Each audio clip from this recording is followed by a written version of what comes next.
ISSB ইমিগ্রেশনের পক্ষ থেকে আমি শামীম আপনাদেরকে স্বাগত জানাচ্ছি। দেশের জন্য দেশ ছাড়ুন এই স্লোগানকে সামনে রেখে আমরা এগিয়ে যাচ্ছি। আজকে আপনাদের জন্য একটি ধাঁধা। সেটি হচ্ছে পৃথিবীতে এমন একটি দেশের নাম বলবেন যেটা ক্রিকেট বিশ্বে আনপ্রেডিক্টেবল কান্ট্রি নামে পরিচিত। এটা আরেকটু সহজ করে দেই, পৃথিবীতে তো বেশ কিছু দেশ আছে যেটা ক্রিকেট খেলে। এখানে দুই তিনটা অপশন হয়ে যেতে পারে আনপ্রেডিক্টেবল। এশিয়ার ভিতরে সেই দেশটা। আশা করি এটা আপনাদের ক্লুটা সহজ হলো। এটি কমেন্টে জানাবেন যে এটা আনপ্রেডিক্টেবল কান্ট্রি কোনটা। সো টপিকে ফিরে যাই। এই যে আনপ্রেডিক্টেবল কান্ট্রি যেটি বললাম, এটির সাথে আরেকটি কান্ট্রি যোগ হয়েছে, সেটি হচ্ছে মাল্টা। মাল্টাকে কিন্তু আমি সবসময় আনপ্রেডিক্টেবল কান্ট্রি হিসেবে আখ্যায়িত করি।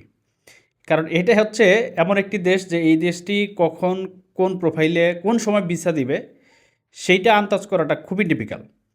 তো রিসেন্ট সময়ে কিন্তু মাল্টা বেশ ভালো ভিসা দিচ্ছে। আপনারা যারা রিস্ক নিতে পছন্দ করেন তারা এই দেশটিতে এখন যেতে পারেন। এখন কিন্তু ভিসার রেশিওটা বেশ ভালো।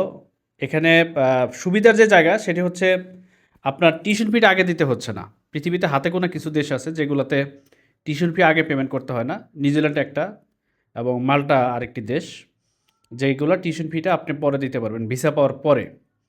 সো যেহেতু টিউশন ফিটা আগে পাঠাতে হচ্ছে না, আপনি ভিসা পাওয়ার পরে দিতে পারতেছেন। কিছু ম্যান্ডেটরি কস্ট আছে, কী কী খাতে আপনাকে ভিসার আগে খরচ করতে হবে। এই বিষয়গুলো নিয়ে যারা ইন্টারেস্টেড তারা আমাদের সাথে যোগাযোগ করতে পারেন যে ভিসার আগে আপনার কত টাকা খরচ হচ্ছে। সেটা আমরা আপনাদেরকে ওভার দ্য ফোনে অথবা অফিস যারা ভিজিট করবেন তাদেরকে বিস্তারিতভাবে জানিয়ে দেব। সো আগে এটা কিন্তু সবসময় বলে রাখি যে মাল্টার ভিসা নিয়ে আন্দাজ করাটা ডিফিকাল্ট। সো যারা এই রিস্কটা নিতে চান যে আমি অ্যাপ্লাই করব, যেহেতু খুব অল্প কিছু টাকা ভিসার আগে দিতে হচ্ছে, খরচ হচ্ছে, সেই রিস্কটা আমি নিতে চাই, সেই ক্ষেত্রে মাল্টাতে আপনারা অ্যাপ্লিকেশন করতে পারেন। ধন্যবাদ সবাইকে।